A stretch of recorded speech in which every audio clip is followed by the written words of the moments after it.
میرے مخالف کی ہیڈ لائن کیا ہے؟ اس کو نہیں مانتے، اس کو نہیں مانتے، یہ جو چیف جسٹس ہے اس کو نہیں مانتے، یہ ترمیم ہم واپس کرائیں گے. اور جب میں چیف جسٹس کی جو اوتھ ٹیکنگ سیریمنی تھی میں اس میں داخل ہوئی، وہی لوگ سامنے بیٹھے ہوئے تھے. حکومت میں آئے کارکردگی صفر. ہمارے جو مخالفین ہیں اب وہ یہ باتیں کرنے لگ گئے کہ یہ پنجاب ترقی کر رہا ہے، تو ہمارے وزیر اعلیٰ کو دیکھو، وہ صرف یہ جلسہ کر لو، یہ حملہ کر دو. اس دفعہ انشاءاللہ جو فیصلہ کو جنگ کے لیے ہم نکلیں گے تو اپنے گھروں میں ہم بتا کے نکلیں گے. اگر ہم واپس نہ آئیں تو بس ٹھیک ہے، پھر ہمارے جنازے پڑھ لینا. اب ہمیں سمجھ آ چکی ہے کہ شرافت سے، عزت سے، قانون کے مطابق اس ملک پہ حق نہیں ملتا. 2 مہینے کے بعد ہماری سیاسی ملاقات یہاں پہ اپنے لیڈر سے انہوں نے نہیں الاؤ کی. کنٹمپٹ آف کورٹ ہو رہا ہے. ان کو جو کھانے کا معیار دیا جا رہا ہے وہ سب سٹینڈرڈ ہے. ان کو فوڈ پوائزننگ ہوئی تھی، ان کو ایکسرسائز نہیں کرنی دی جا رہی، ان کو سیل کے اندر بند رکھا جاتا ہے، ان کو پانی نہیں دیا جاتا. بسم اللہ الرحمن الرحیم. لاکھوں کروڑوں درود نبی اکرم صلی اللہ علیہ وسلم پر اور ان کے آل پر. پاکستان تحریک انصاف نے احتجاج کا ایک نیا فیز چلانے کا، شروع کرنے کا اعلان کر دیا ہے. اب یہ جو فیز ہے پرانے فیز سے کتنا مختلف ہوگا یہ آج کے شو میں ہم ڈسکس کریں گے.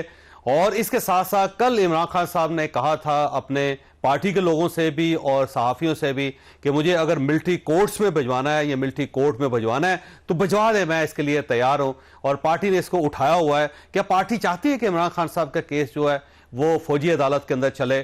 اور اگر پارٹی چاہتی ہے تو کیوں چاہتی ہے؟ یہ بھی آج کے شو کے اندر ڈسکس ہوگا. اور پارٹی کے اندر جو تقسیم ہے وہ بڑھتی چلی جا رہی ہے اور اس کو کنٹرول کرنے والا کوئی شخص سامنے نظر نہیں آ رہا. اور یہ بھی ایک سوال ہے کہ پارٹی کے جو مین فیصلے ہیں، بڑے فیصلے ہیں، وہ کر کون رہا ہے؟ کہ کبھی آپ اس بینچ میں بیٹھ جائیں، کبھی آپ اس کمیٹی کا حصہ بن جائیں، کبھی آپ اس کمیٹی کا بائیکاٹ کر دیں، پھر آپ اس کمیشن میں چلے جائیں. تو یہ فیصلے کر کون رہا ہے؟ اور بشرا بی بی کے رہا ہونے سے پارٹی کو کیا فائدہ ہوگا؟ یہ سارے سوال ہیں جو آج کے شو میں ڈسکس ہوں گے. پروگرام کے پہلے حصے میں علی محمد خان صاحب ہمارے ساتھ ہوں گے اور دوسرے حصے میں ڈاکٹر مفتاح اسماعیل صاحب ہوں گے، کیونکہ وزیر اعظم صاحب سعودی عربیہ کا دورہ کر کے قطر جا چکے ہیں. گورنمنٹ کو بہت زیادہ امید ہے کہ اب ہماری اکانومی بہتر ہو جائے گی. کیا واقعی بہتر ہوگی؟ پروگرام کے اگلے حصے میں ہم یہ ڈسکس کریں گے. علی صاحب آپ کا بہت بہت شکریہ. یہ فرمائیے کہ سر یہ جو نیا احتجاج آپ شروع کر رہے ہیں یہ پرانے احتجاج سے کتنا مختلف ہوگا؟ بہت شکریہ. بسم اللہ الرحمن الرحیم. اللہم صلی علی محمد و آلہ و صحبہ وسلم. پہلے فیز میں تو ابھی پشاور میں جلسہ اناؤنس ہوا ہے، آنے والے جمعے کو انشاءاللہ ہوگا. اس کے بعد کراچی اور کوئٹہ یعنی بلوچستان بھی جلسوں کے سلسلے میں جانے کا ارادہ ہے. بڑی بڑی میس گیدرنگز کا بھی فیصلہ کیا گیا ہے اور اپنے احتجاج کو اب صرف ڈی چوک پہ مرکوز نہیں رکھا جائے گا بلکہ اس کو ملک میں پھیلا دیا جائے گا. بتدریج جو فیصلہ سازی ہوگی اس سے آپ سب آگاہ ہوتے رہیں گے. فی الحال پشاور کا جلسہ اناؤنس ہے.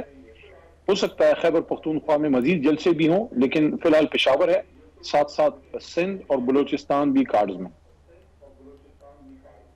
اچھا، ان جلسوں کو، اس احتجاج کو لیڈ کون کرے گا؟ پنجاب کے اندر کون لیڈ کرے گا؟ وفاق کے اندر، پھر سندھ کے اندر لیڈرز کون ہوں گے سر اس کے؟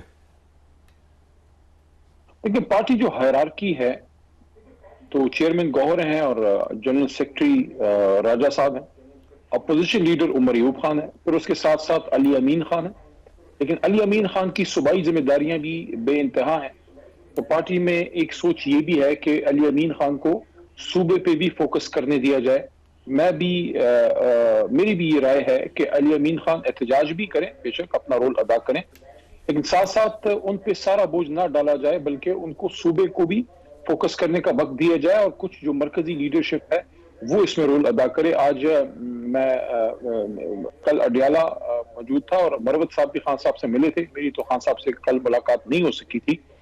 تو مروت صاحب نے کوئی احتجاج کمیٹی کی بات کی ہے، اس کو آفیشلی جب پارٹی اناؤنس کرے گی تو پھر وہ کمیٹی بن جائے گی. جنرل سیکرٹری یا چیئرمین صاحب کی طرف سے، گوہر صاحب کی طرف سے اگر آتا ہے تو احتجاج کی کمیٹی بنتی ہے تو پھر وہ امیڈیٹ لیڈ تو وہ کریں گے، لیکن الٹیمیٹلی سٹیج پہ یا ظاہر ہے جو آفیشل ہائرارکی میں آفس بیئررز ہیں، چیئرمین اور جنرل سیکرٹری، تو لیڈ تو انہی کا کرنا بنتا ہے. تو آپ کا خیال یہ ہے کہ گنڈا پور صاحب کو اب سائڈ پہ کیا جائے گا، انہیں کہا جائے گا صرف آپ صوبے پہ فوکس کریں اور یہ جو احتجاج کی کال ہے، یہ جو احتجاج کی مینجمنٹ ہے، یہ جو ہم نے احتجاج کرنے ہیں، یہ سارے کے سارے کمیٹی کے حوالے کر دیں، وہ جانے, احتجاج جانے, گنڈا پور صاحب صرف خیبر پختونخوا تک محدود رہیں گے؟ نہیں, میرا نہیں خیال کہ ابھی تھوڑا سا قبل از وقت ہے. اس پہ پارٹی اگر کوئی فیصلہ کرتی ہے تو سامنے آ جائے گا. میں نے صرف ایک سوچ کی بات کی ہے کہ ایک سوچ یہ بھی ہے کہ گنڈا پور صاحب پہ بہت زیادہ بوجھ ڈالا گیا اور انہوں نے بہت کوشش کی ہے, اس میں تو کوئی دو رائے نہیں ہے, لیکن ایک وزیر اعلیٰ جو ہے اس کی ذمہ داریاں صوبے میں بھی بے انتہا ہوتی ہیں. تو اس میں اب وزیر اعلیٰ کو سائڈ پہ کرنے کی بات نہیں ہے, وہ اپنا رول ادا کریں گے, لیکن زیادہ بوجھ اب مرکزی لیڈرشپ کو, جو ہم لوگ سارے بیٹھے ہوئے ہیں یہاں اسلام آباد میں, ساتھ میں جو آفیشل آفس بیئرز کی میں بات کر رہا ہوں کہ جو عہدوں پہ مین لوگ بیٹھے ہیں, ہم سب کی بشمول میرے, ہم سب کی ذمہ داری زیادہ بنتی ہے, کیونکہ ہمارے پاس صوبہ چلانے کی ذمہ داری نہیں ہے. ہاں, گنڈا پور صاحب ہمیں سپورٹ کریں گے جہاں جہاں وہ آ سکتے ہیں, لیکن مرکزی لیڈرشپ جو ہے, مرکزی عہدیدار جو ہیں, ان کو اب لیڈ لینی پڑے گی. لیکن سر جو ماضی ہے علی صاحب, اس میں بڑا بہت سارے نئے لیسنز آئے ہیں پارٹی کے سامنے کہ صرف گنڈا پور واحد انسان ہے جو 5 احتجاج کر سکے ہیں, اور باقی جو لیڈرز ہیں وہ مکمل طور پہ فیل ہو گئے. پنجاب کے اندر سے حماد اظہر صاحب فیل ہو گئے, وہ اپنے لوگ نہیں نکال سکے, انہوں نے صرف ویڈیوز بنائی اور اس پہ کہا کہ پوری قوم کو باہر آنا چاہیے. 1600 لوگ لاہور کے جلسے میں آئے تھے پنجاب سے, اور اس کے بعد جو وفاق کے اندر جتنے جلسے ہوئے آپ کے, پنجاب سے لوگ نہیں آئے, سندھ سے لوگ نہیں آئے, بلوچستان سے لوگ نہیں آئے, کے پی کے اندر سے لوگ آتے تھے جو جن کو گنڈا پور صاحب لیڈ کرتے تھے. تو اگر گنڈا پور صاحب نہ ہوتے تو وہ احتجاج بھی آپ کے فیل ہو جاتے. تو یہ کیسے کریں گے آپ فیوچر میں گنڈا پور صاحب کے بغیر؟ میں کلی تو نہیں, لیکن جزوی طور سے آپ سے اس بات پہ اتفاق کرتا ہوں کہ مین جو ہمارے ڈرائیونگ انجن یا لیڈ کیریکٹر ان احتجاجوں میں رہے ہیں وہ بلا شبہ وزیر اعلیٰ پختونخوا ہیں, گنڈا پور صاحب ہیں. کہ سنگجانی جلسہ تھا, اس میں بھی وہ آئے تھے, کافی تعداد میں لوگ ساتھ لے کے آئے تھے. حالانکہ اس سے پہلے بھی سنگجانی جلسہ بہت حد تک بھر چکا تھا, لیکن جب شام کو خیبر پختونخوا کا قافلہ علی امین خان کی سرکردگی میں آیا تو وہاں پھر بہت ہی زیادہ لوگوں کی تعداد بڑھ گئی. تھوڑا سا وہ لیٹ تھا, لیکن ظاہر رش بہت تھا, راستے سارے بند کر دیے گئے تھے, انٹری بہت سلو تھی, اس وجہ سے تھوڑا سا ان کو دیری ہو گئی. اس کے بعد گنڈا پور صاحب نے ایک اور احتجاج لیڈ کیا, لاہور تک وہ گئے, اور ان کے پہنچنے سے پہلے ہی لاہوری نکل چکے تھے, وہ بھی وہاں پہنچ گئے تھے. اس میں جو ہماری وہاں کی لیڈرشپ ہے, حماد اظہر کا سب نام لیتے ہیں, لیکن حماد صاحب جتنا ہو سکتا ہے ان حالات میں, جب وہاں اتنی فستائیت ہے, انہوں نے کوشش کی ہے. ساتھ میں ساؤتھ پنجاب سے اون بپی صاحب ہیں, ہمارے شیخ وقاص صاحب ہیں, اور ہماری وہاں کی جو ہے وہ لیڈرشپ ہے, انہوں نے کردار ادا کیا. تیسرا جو آپ کو یاد ہوگا, مہینہ تقریباً شاید ہو گیا ہے, راول پنڈی میں جو احتجاج تھا, وہاں گنڈا پور صاحب آ رہے تھے, لیکن وہاں وہ شام تک پہنچے, ان کو پھر واپس جانا پڑا. لیکن راول پنڈی خود سے نکلا. راول پنڈی کو میں سلام پیش کرتا ہوں کہ اتنی فستائیت اور ظلم کے باوجود راول پنڈی کا عوام اور کارکن, ہمارا خواتین بھی خاص کر, وہ وہاں لیاقت باغ نکلے تھے. چوتھا پھر جو یہ ڈی چوک کا تھا, فقید المثال سٹرگل کی خیبر پختونخوا کے لوگوں نے, پنجاب سے بھی لوگ آئے اور یہاں لوگوں نے سٹرگل کیا. تو اس میں بہت بڑا رول ہے اس میں گنڈا پور صاحب کا. لیکن اس چیز کو ضرور میں سمجھتا ہوں کہ آپ اور آپ کے ناظرین اس بات کو سمجھتے ہوں گے, اس کو اپریشیٹ کریں گے کہ جو سپورٹ اس وقت خیبر پختونخوا سے گنڈا پور صاحب کو ہے, وزیر اعلیٰ ہیں, وہاں ان کی حکومت ہے, تو وہاں تو ظاہر ہے کوئی پولیس گردی نہیں کر سکتا. لیکن پنجاب میں جو حالات ہیں, آپ نے ابھی جو چوئی جاز صاحب کی جو وائف ہیں اور ساتھ ساتھ جو ہمارے ایم این ایز وہاں بیٹھے تھے, آپ نے سنا ہوگا کہ جو ان کے ساتھ ہوا ہے, ان کی بچیوں کے ساتھ جو پنجاب میں جو ظلم ہو رہا ہے, اور باوجود اس کے کہ ایک خاتون وزیر اعلیٰ ہیں, جو خواتین کے ساتھ وہاں ہو رہا ہے. ان حالات میں یہ ایکسپیکٹ کرنا کہ کوئی بہت بڑی تعداد میں لوگ اچانک سے نکل آئیں گے, ہاں اس کے لیے پلاننگ کرنی پڑے گی, اس کے لیے تنظیم کو ایکٹیویٹ کرنا پڑے گا. اور میں پر امید ہوں کہ اس میں انشاءاللہ حماد صاحب اور ان کے ساتھ جتنی ہماری لیڈرشپ ہے, پہلے بھی انہوں نے کوشش کی ہے اور اب بھی انشاءاللہ کریں گے. ٹھیک. علی صاحب ایک سوال چھوڑ کے میں نے بریک لینی ہے آپ سے کہ جو اسلام آباد کے اندر جتنے بھی احتجاج ہوئے ہیں اس میں آپ کی مرکزی لیڈرشپ نہیں پہنچ سکی. عمر ایوب صاحب غائب رہے, بلکہ وہ لاہور بھی نہیں پہنچ سکے, لاہور گئے ہی نہیں, اور یہاں سے بھی غائب تھے. گوہر خان صاحب جو ہیں وہ کسی کو ملتے ہی نہیں تھے, لوگ ان کو تلاشی کرتے رہ گئے, یہاں پہ احتجاج ہوتا رہا. گور خان صاحب پر کبھی اس راستے سے آ رہے تھے, کبھی اس راستے سے آ رہے تھے, وہ ایک کہانی سنا رہے تھے کہ میں وہاں سے نکلا, میں وہاں پہنچا, لیکن وہ لیڈ نہیں کر سکے. وقاص اکرم صاحب اپنے شہر جنگ میں تھے اور وہاں پہ وہ کھیتوں میں کھڑے ہو کے ویڈیو بنا رہے تھے. تو جو آپ کی مرکزی قیادت ہے وہ یہاں اسلام آباد کے جلسوں میں نہیں پہنچ سکی تھی, اور اب اگر آپ ان کے اوپر یہ ذمہ داری دیں گے کہ وہ پورے پاکستان کے اندر احتجاج کریں تو وہ کیسے کریں گے؟ چھوٹی سی بریک, اور بریک کے بعد دوبارہ حاضر ہوتے ہیں.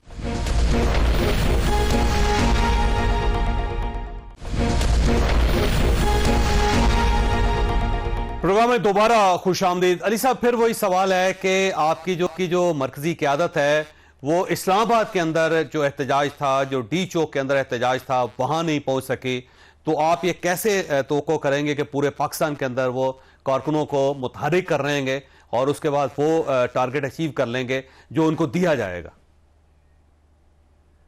دیکھیں, اسلام آباد میں احتجاج ہوئے ہیں اور اس میں ریڈ زون میں جو ہوئے ہیں, جو پارلیمنٹیرینز نے کیے ہیں, اس میں ہماری لیڈرشپ سپریم کورٹ تک کئی دفعہ گئی ہے اور الیکشن کمیشن کے سامنے بھی احتجاج ہوئے ہیں, پارلیمنٹ ہاؤس کے سامنے بھی ہوئے ہیں.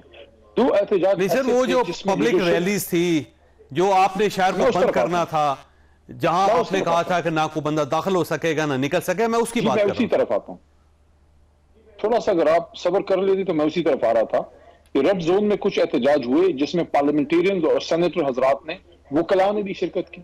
تو وہ تو کافی 16 فروری کے بعد سے کنٹینیوسلی ہم کر رہے ہیں. دو احتجاج ایسے تھے اسلام آباد میں جس میں 26ویں آئینی ترمیم کی وجہ سے پارٹی نے ایم این ایز کو کہا تھا کہ آپ اس میں نہ آئیں. اس میں ایم این ایز کی تو شرکت نہیں تھی, باقی ایم پی ایز اور وزراء حضرات تو آئے تھے کے پی کے سے.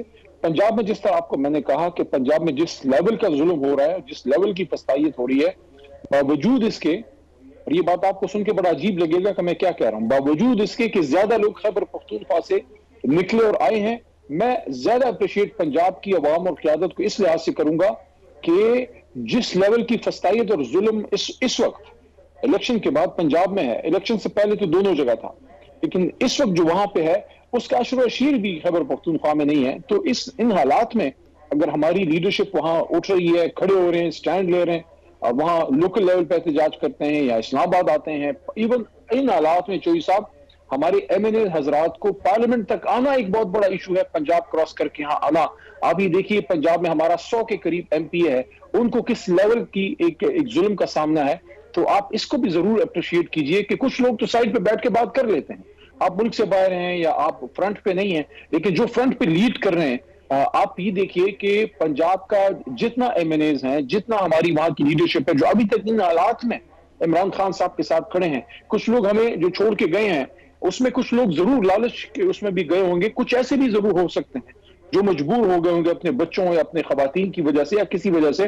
اس پہ پارٹی دیکھے گی, کیس ٹو کیس اس کو دیکھے گی, لیکن ان مشکل حالات میں پارٹی کا جھنڈا ہماری قیادت نے اور ہمارے جو ورکر ہیں انہوں نے بلند رکھا ہے. اور جہاں تک آپ نے شیخ وقاص صاحب کی بات کیا تو حماد وغیرہ کی آپ نے بات کی, تو شیخ وقاص سٹنگ ایم این اے ہیں اور پارٹی ڈائریکشن تھی کہ آپ نے 26ویں آئینی ترمیم کی وجہ سے سب نے احتیاط کرنی ہے. اس وجہ سے شیخ وقاص صاحب یا کچھ لیڈرشپ جو ہے وہ اس موقع پہ نہیں آئی, وہ پارٹی ڈائریکشن تھی. ابھی چونکہ 26ویں آئینی ترمیم ختم ہو گئی ہے, وہ معاملہ تو ختم ہو گیا ہے. اس کے بعد جو احتجاج ہوگا اس میں مرکزی صوبائی ساری قیادت آپ کو نظر آئے گی انشاءاللہ. ٹھیک. اچھا یہ فرمائیے سر, یہ بار بار پارٹی یہ کہہ رہی ہے کہ عمران خان صاحب یہ کہتے ہیں کہ میرا کیس اگر ملٹری کورٹ میں بھی چلانا ہے تو چلا دیں, مجھے کوئی اعتراض نہیں ہے. پارٹی واقعی چاہتی ہے کہ عمران خان صاحب کا جو کیس ہے وہ ملٹری کورٹ میں چلا جائے, کیونکہ آپ ریزسٹ کر رہے ہیں ایک سائیڈ پہ, دوسری سائیڈ پہ بار بار یہ کہنا ہے کہ خان صاحب تو چاہتے ہیں جی کر دیں, کیا فرق پڑتا ہے؟ دیکھیں خان صاحب چاہتے بھی ہوں, وہ ظاہر دلیر آدمی ہیں, وہ فیس کرنے کی بات کریں کہ میں فیس کر لوں گا. ہم نہیں چاہتے, 25 کروڑ عوام نہیں چاہتی. یہ 25 کروڑ عوام اور یہ کارکن پاکستانی قوم مزید کسی وزیر اعظم کی بلی چڑھانے یا چڑھوانے کے لیے تیار نہیں ہے. لیڈر روز روز پیدا نہیں ہوتے. سرکاری افسران تو روز اکیڈمیوں سے نکلتے ہیں, چاہے بیوروکریٹس ہوں, چاہے ججز ہوں, چاہے ملٹری کے لوگ ہوں. لیڈر تو صدی میں 1-2 پیدا ہوتے ہیں. لیڈر کی قدر کرنی چاہیے. لیڈر اس لیے نہیں ہوتا کہ ملٹری کورٹس یا ٹرائلز میں یا کسی شہر کینگرو کورٹس میں اس کو آپ بلی چڑھا دیں, اس کو بھٹو صاحب کی طرح کسی کو. نو, پاکستان کی تاریخ میں یہ تجربے کافی ہیں. ابھی لیڈرشپ کو باہر نکال کے سر جوڑ کے بیٹھنے کا وقت ہے کہ پاکستان کو اس مشکل سے نکالیں. اکانومی آپ کی کدھر گئی ہے؟ آپ کی لا اینڈ آرڈر کی کیا صورتحال ہے؟ مسجدوں پہ حملے ہو رہے ہیں. ہمارا جو جوان شہید ہوا ہے جو کاکول سے آیا تھا, ینگ تھا شاید, ابھی پورا وہ نکلا بھی نہیں تھا, اس کو اس کے علاقے میں جا کے جو شہید کیا گیا ہے, اور جو ہماری ایف سی, جو ہماری ملٹری اور عام پاکستانی جو قربانیاں دے رہے ہیں بلوچستان میں سیکیورٹی کی صورتحال ہے, ٹرائبل بیلٹ میں, کیا ہم سب کو یہ نظر نہیں آ رہا؟ کیا صرف تحریک انصاف ہے جو سب کے نشانے پہ ہے؟ ٹھیک ہو, عمران خان اس کا مطلب یہ ہوا کہ پارٹی کی پوزیشن یہ ہے, پارٹی کا بیانیہ یہ ہے, پارٹی کا رد عمل, پارٹی کا پلان یہ ہے کہ ملٹری کورٹس کی اجازت نہیں دی جائے گی. لیکن خان صاحب اگر کہتے بھی ہیں تب بھی آپ ملٹری کورٹس کو ریزسٹ کریں گے. آپ پوری ہونے دیجئے, یہ میری بات پوری ہونے دیجئے, بالکل ریزسٹ کریں گے. عمران خان صاحب اس وقت واحد آدمی ہے جو پورے ملک کو کھٹا کر سکتا ہے, اور جو فاصلے پیدا ہوئے ہیں عوام اور اداروں کے بیچ میں, ان اداروں کو ایک بیان سے ختم کر سکتا ہے.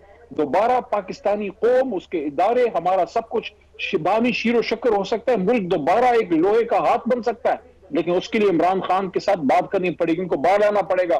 قوم کے لیڈر کو دیوار میں چنوا کے پاکستان کا آپ کوئی بھلا نہیں کر رہے, نہ کر سکتے ہیں. آج میں نے اڈیالہ کے بار بھی ان دنوں میں بات کی کہ جن لوگوں نے پاکستان کو اس حالت تک پہنچایا ہے وہ تو اقتدار میں بیٹھے ہیں.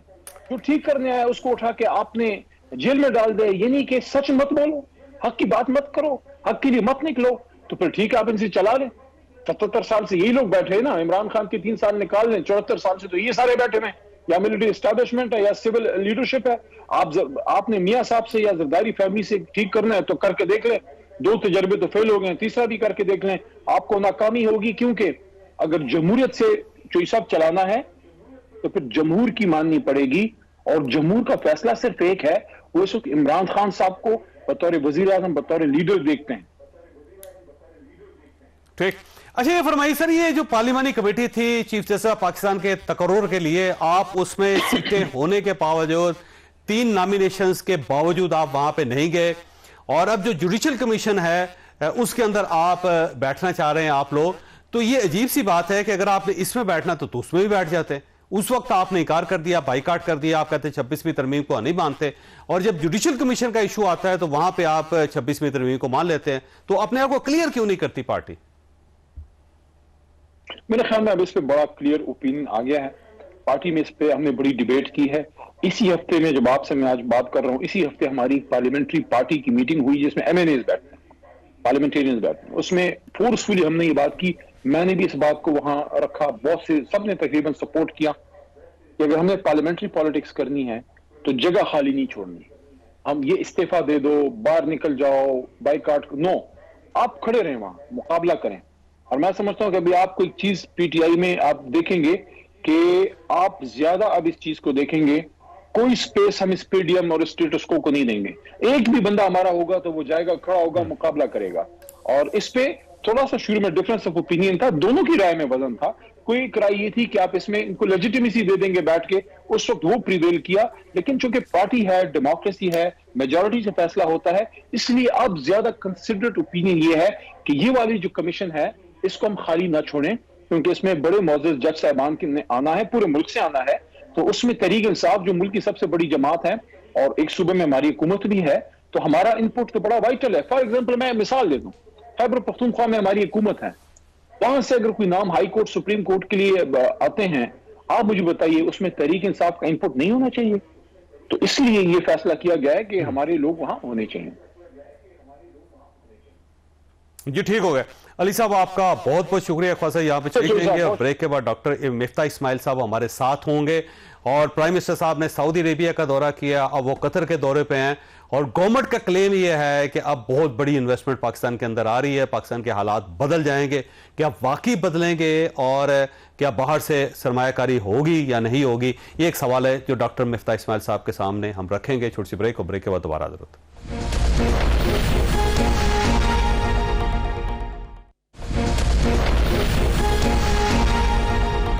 پروگرام میں دوبارہ خوش آمدید. پروگرام کے اس حصے میں ڈاکٹر مفتاح اسماعیل صاحب ہمارے ساتھ موجود ہیں, وزیر خزانہ رہے ہیں سابق, اور اس کے ساتھ ساتھ اکانومی کے اوپر ان کی بڑی نظر ہے.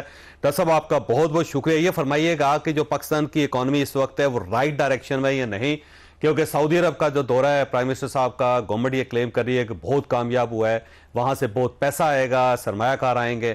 قطر کے اندر بھی وزیر اعظم صاحب کو بہت زیادہ امید ہے کہ قطری بزنس مین بھی پاکستان آئیں گے، اور ساتھ ساتھ وہ کہہ رہے ہیں کہ پاکستان کی اکانومی کیونکہ ٹھیک ہو گئی ہے تو اب پوری دنیا سے انویسٹرز پاکستان کے اندر آئیں گے۔ تو کیا آپ کو یہ سٹیٹمنٹ درست لگتی ہے؟ میری 60 سال کی عمر ہے، میں خاص 50 یا 45 سال سے ٹی وی دیکھ رہا ہوں اور وزرائے اعظم کے دوروں کے بارے میں سن رہا ہوں۔ آج تک کبھی بھی کوئی ایسا دورہ نہیں ہوا جو کامیاب نہیں ہوا ہے، لیکن پاکستان میں کتنی سرمایہ کاری آئی ہے وہ ہم سب کے سامنے ہے۔ آپ کی خطے میں سب سے مہنگی بجلی ہے، آپ کی خطے میں سب سے مہنگی گیس ہے، اور نہ صرف خطے میں بلکہ Malaysia, Indonesia, Thailand, South Africa, ان تمام ممالک سے ہماری مہنگی بجلی ہے اور مہنگی گیس ہے۔ تو سرمایہ کاری آنے کی امید بہت زیادہ مجھے تو نہیں لگتی کبھی۔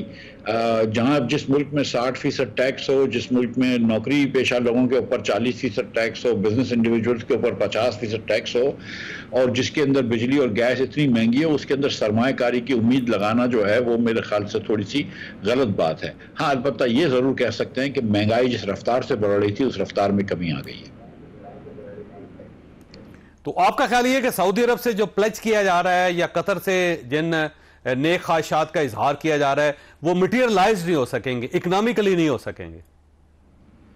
سر، اب تک دیکھیں، اگر سعودی عرب سے کوئی ایسا انویسٹمنٹ لے کر آتے ہیں آپ کوئی ریفائنری وغیرہ کا جس میں آپ ان کو بہت زیادہ وہ دے دیتے ہیں، مراد دے دیتے ہیں، تو وہ شاید لگا لیں، لیکن کیونکہ آپ چین کے جو آپ نے پروجیکٹس لگائے ہوئے ہیں اس کے بھی آپ کو پیسے دینے میں آپ ان سے روز کہہ رہے ہیں کہ یار ہم تھوڑے عرصے بعد پیسے دیں گے، یہ 5 سال میں جو لے رہے ہو وہ 10 سال میں لے لو، جو 10 سال میں لے رہے ہو 15 سال میں لے لو، قسطیں تھوڑی سی کم کر دو۔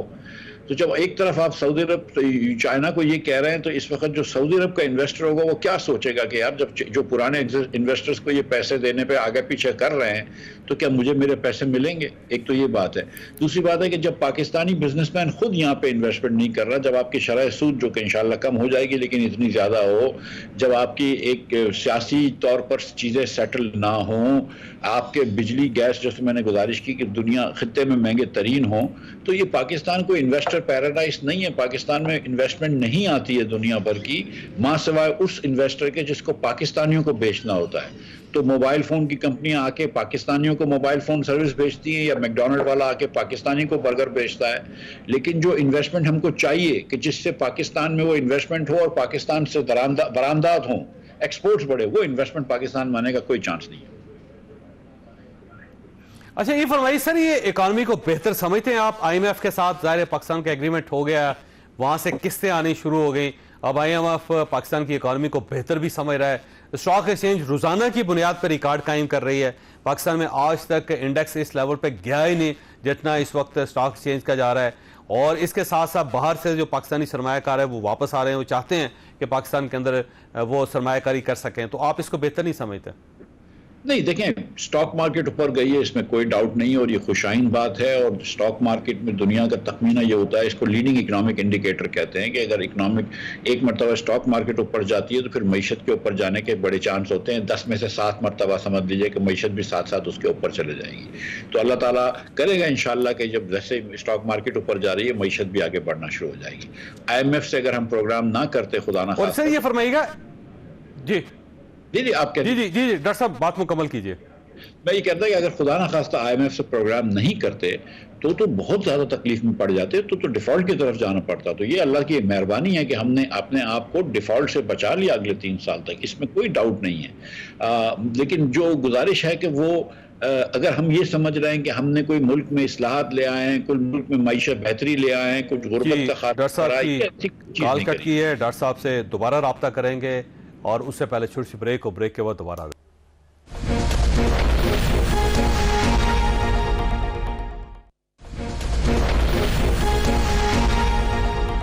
پروگرام میں دوبارہ خوش آمدید۔ یہ فرمائیے ڈاکٹر صاحب، یہ ایس آئی ایف سی کا کوئی جادو نہیں چل سکا، یا آپ کو امیدیں ہیں کہ یہ لیٹ ہی صحیح لیکن سٹارٹ ہوگی اور یہ اکانومی کو سٹارٹ کر لے گی ایس آئی ایف سی؟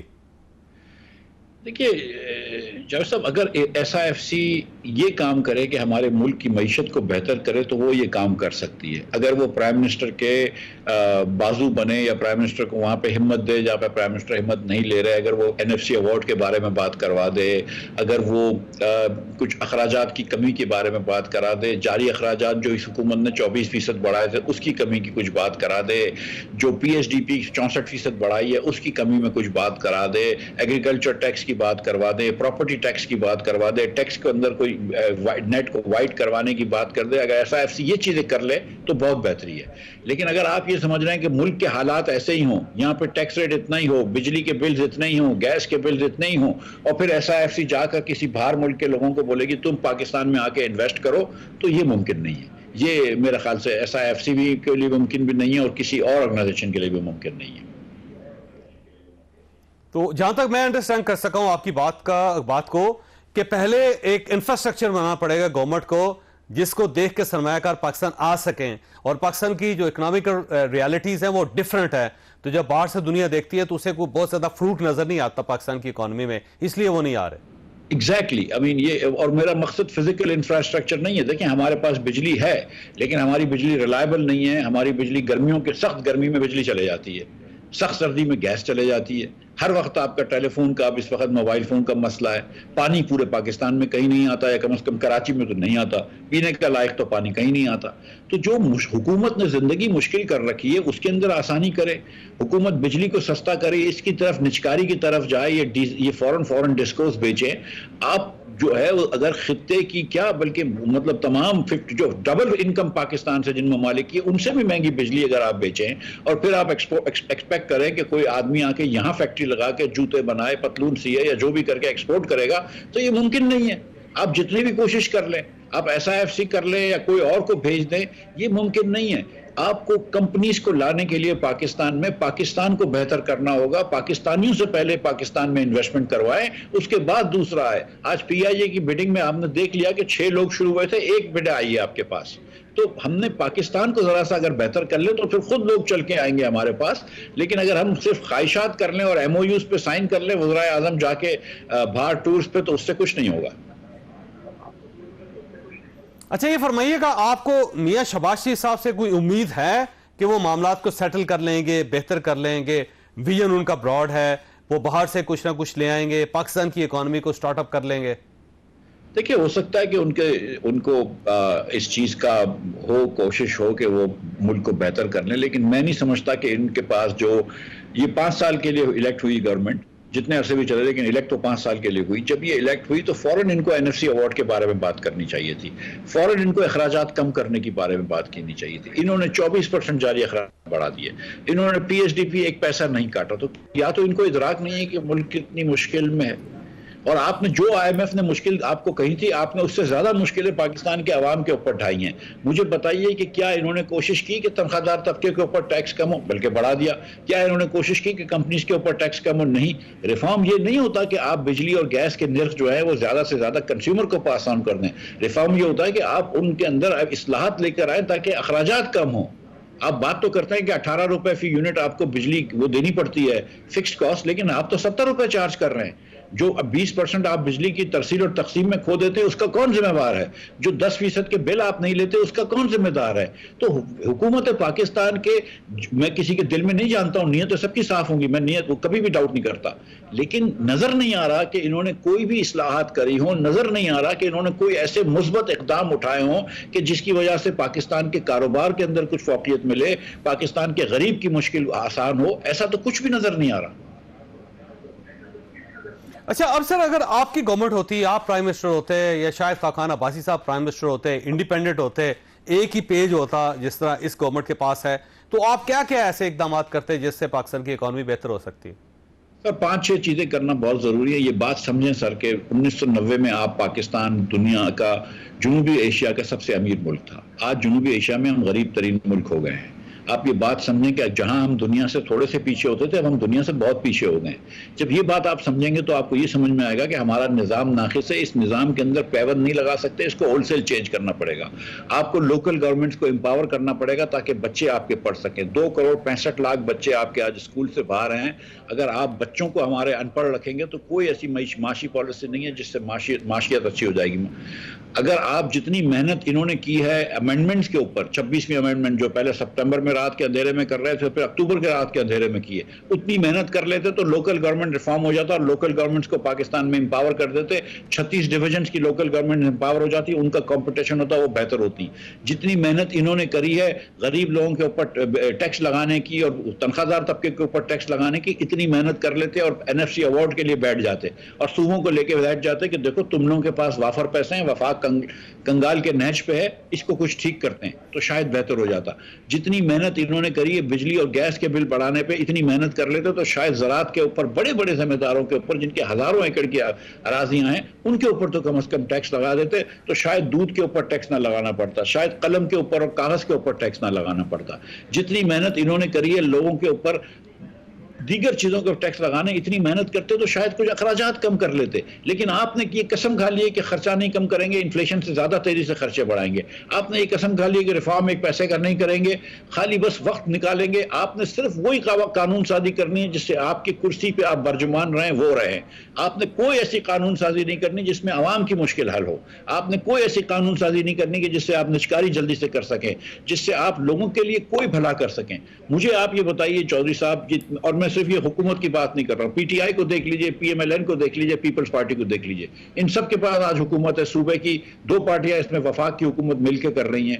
آپ نے کسی ایک سیاستدان سے بات سنی ہے کہ قیمت دودھ کی کدھر چلے گئی، قیمت آٹے کی کدھر چلے گئی؟ یہ بات کرتے ہیں کہ یہ جیل میں ہے، اس کو جیل میں ڈالیں گے، اس کی بیوی کو پکڑ لیں گے، یہ جج اپنی مرضی کا لگانا چاہتا ہے، یہ جج اس کی مرضی کا لگانا چاہتا ہے۔ یہ آپس میں لڑائی کرنے اپنی کرسی کے اوپر۔ شاہد عباسی اور میں بات کر رہے ہیں کہ یہ بہت یہ فرمائیے گا مفتہ صاحب یہ فرمائیے گا کہ عمران خان صاحب کو راضی کیے بغیر، ان کو مین دھارے میں، بنیادی دھارے میں لائے بغیر کیا یہ گورنمنٹ کو ریفارمز کر سکتی ہے، پاکستان کو بہتر بنا سکتی ہے؟ سر یہ چیز تو ہم نے دیکھ لی نا، اگر ان کو آئین سازی بھی کرنی ہوتی ہے تو وہ کر لیتے ہیں۔ یہ بھی چیز ہم نے دیکھ لی کہ جب عمران خان صاحب کی پارٹی کو لگا تو انہوں نے مولانا صاحب سے بات چیت کری اور کچھ مولانا صاحب کے اوپر مل کر انہوں نے تھوڑی سی اس کے جو آئین سازی کے اندر بہت بری چیزیں تھیں ان کو نکالا۔ ابھی اس میں کافی بری چیزیں ہیں لیکن زیادہ تر بری چیزوں کو نکال دیا۔ یہ چیز تو ہم نے دیکھی ہے۔ میں یہ سمجھتا ہوں کہ آج بھی شہباز شریف صاحب کو ایز وزیر اعظم جو ہے وہ بات کرنی چاہیے۔ یہ بات بھی مانیں سر کہ یہ جو انتخابات تھے، 18 کے انتخابات بھی متنازع تھے اور 24 کے انتخابات بھی متنازع ہیں، اور 18 میں عمران خان صاحب کی مدد ہوئی تھی، 24 میں نون لیگ کی مدد ہوئی ہے، اور 24 میں جو مدد ہوئی ہے وہ کچھ بہت زیادہ مدد ہوئی ہے۔ یہ بات مانیں اور آپ دیکھیں کہ یار یہ صرف گیم کیا کرسی کا ہی ہے، یا پاکستان کے عوام کا بھی کوئی حق ہے کہ ہمارا غریب بچہ جو ہے، اگر 2.65 کروڑ بچے یعنی کہ 40% پاکستانی بچہ اسکول میں نہیں ہے تو کیا اس کا حق ہے؟ اگر 41% پاکستانی، 10 کروڑ پاکستانی خط غربت کے نیچے رہتا ہے تو اس کا حق ہے یا ہم کو وزیر ہی بننا ہے، ہم کو وزرائے اعظم بھی بننا ہے؟ تو ان سب کو مل کے بیٹھنا چاہیے۔ مفتاح اسماعیل نے اور شاہد عباسی نے وزارتیں چھوڑ دی نا۔ ہم نے کہا یار کچھ ملک کے لیے بہتر کرتے ہیں، اللہ تعالیٰ نے ہم لوگوں کو بڑا ہمارے اوپر نوازا ہے تو کچھ بہتر کر سکیں۔ ان کو بھی اس طرح سوچنا چاہیے۔ اچھا یہ فرمائیں سر، یہ جو پاکستان تحریک انصاف احتجاج کا ایک نیا ایجنڈا لے کے آ رہی ہے اور وہ دوبارہ احتجاج کر رہے ہیں، دوبارہ سڑکوں کے اوپر ہوں گے، تو اس کا اکانومی پہ کیا فرق پڑے گا اور سیاست پہ کیا پڑے گا؟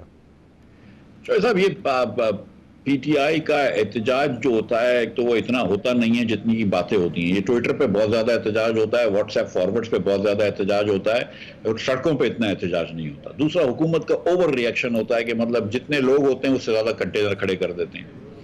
اور پھر یہ جو دیکھیں، میں نے تو ٹویٹ کیا تھا کہ جو SCO جس دن ہو رہی تھی ان دنوں میں احتجاج نہ کرو، 3-4 دن ملک کی خاطر دیر سے کر لو احتجاج، کوئی فرق نہیں پڑتا، اور پھر دیر بھی ہوئی۔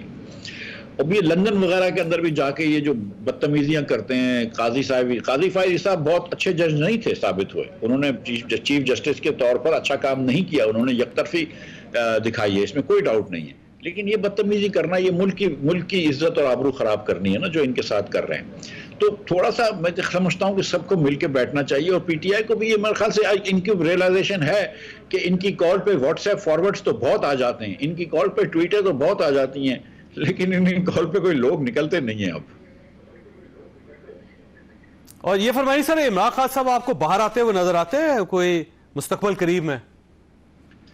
سر میں سچی بات ہے کہ تھوڑی سی معیشت کے اندر انڈرسٹینڈنگ رکھتا ہوں، سیاست میں مجھے یہ سمجھ، پاکستانی سیاست میں کچھ بھی ہو سکتا ہے، یہ آپ بھی جانتے ہیں چودھری صاحب، لیکن مجھے شہباز شریف صاحب نظر آتے ہیں کہ وہ 5 سال کی اپنی مدت پوری کریں گے، اور نہ مجھے ایسا لگتا ہے کہ عمران خان صاحب فی الفور باہر آئیں گے، لیکن میں کوئی حتمی طور پہ یہ نہیں کہہ سکتا ہوں، یہ میرا اندازہ ہے۔ اور آپ کی پارٹی کہاں سٹینڈ کرتی ہے سر؟ آنے والے دنوں میں کوئی آپ کو امید نظر آتی ہے کہ آپ اقتدار تک پہنچ جائیں گے؟ سر یہ پارٹی جو ہے وہ پاکستان کی نئی ترین پارٹی ہے، لیکن پاکستان کے اندر اللہ کی مہربانی سے ہمارا جو ایک ویژن ہے ڈاکیومنٹ awam.pakistan.org پہ، وہ لوگوں کے سامنے ہم بڑے پڑھے لکھے لوگوں کو لے کر آئے، طارق بنوری صاحب جیسے، ڈاکٹر طارق سلیمان جیسے، ڈاکٹر عائشہ ملک صاحبہ جیسے پڑھے لکھے لوگ ہمارے ساتھ ہیں جو وائٹ پیپرز لکھ رہے ہیں۔ میں اور شاہد بھائی جو ہے ہر جگہ پہ جا رہے ہیں، چھوٹی بڑی جگہوں پہ، محفلوں میں، کالجوں میں، اسکولوں میں باتیں کر رہے ہیں۔ میں سمجھتا ہوں کہ پڑھے لکھے لوگوں میں تو ہم نے جگہ بنائی ہے اور لوگوں پہ جگہ بنائیں گے۔ اقتدار پہ جہاں پہ آنے کا تعلق ہے تو سیریسلی پہلے تو بہت ضروری ہے کہ ہم اپنے آپ کو پاکستان کے پارٹیوں میں مقبول کریں، پاکستان کے عوام میں مقبول کریں، پھر جو اللہ تعالیٰ کی مرضی ہوگی۔ ہم کوئی جو راستہ اس بار مسلم لیگ نون نے اڈاپٹ کیا ہے اقتدار میں آنے کا، اس راستے کو، یا جو راستہ عمران خان صاحب نے 14 سے 18 میں دکھایا ہم کو، یا 18 میں جس طرح ہے، وہ راستہ ہم سمجھتے ہیں کہ مناسب راستہ نہیں ہے، اس سے قوم کا کوئی فائدہ نہیں ہوتا۔ اگر قوم کا کچھ بھلا کرنا ہے تو پھر عزت کے ساتھ اقتدار پہ آنا چاہیے، اور شاید عباسی صاحب ہم نے ہمیشہ یہ کہا ہے کہ 2-3 سال کی نوکری اور عزت کے درمیان ہمیشہ عزت کی چوائس کرنی چاہیے، تو ہم ہمیشہ عزت کی چوائس کریں گے۔ تھینک یو مرزا صاحب، آپ کا بہت بہت شکریہ۔ خواہ صاحب آپ نے گفتگو سن، آپ نے خود کرنا ہے۔ اللہ تعالیٰ آپ اور آپ کے اہل خانہ کو ہر قسم کی مصیبت سے محفوظ رکھے۔ اللہ حافظ۔